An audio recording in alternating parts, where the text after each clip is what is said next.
এই দেখুন বন্ধুরা, আমি এখন তারকেশ্বর রাজবাড়ির সামনে দাঁড়িয়ে আছি।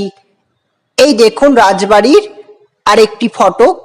তো আমি এখন যাচ্ছি তারকেশ্বর রাসমঞ্চ মাঠের রাস প্রতিমা দর্শন করতে।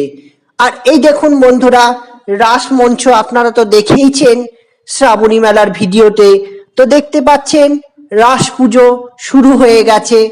দেখতেই পাচ্ছেন বছরে এই একটি বার রাধা মাধবজিউ এই মন্দিরে এক রজনী ব্যাপী অধিষ্ঠান করেন।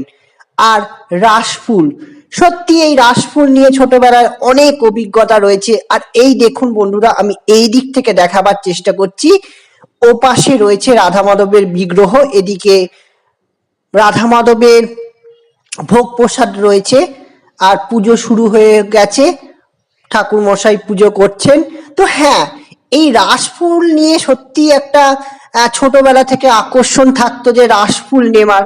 যদিও রাসফুল হয়তো পাওয়া যেত না, ভোরের মধ্যেই কিন্তু সব ফুল কিন্তু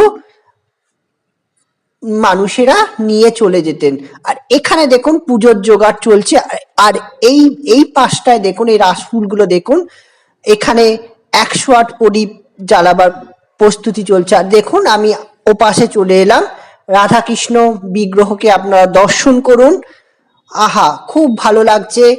বহু বছর পর কিন্তু আমি এই রাসমঞ্চে রাস উৎসব দেখতে এসেছি, তো ভালোই লাগছে।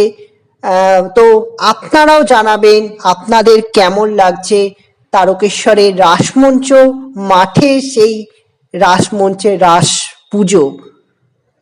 তো দেখুন বন্ধুরা, সেই রাসমঞ্চের চূড়া, তো এখানে প্যান্ডেল রয়েছে।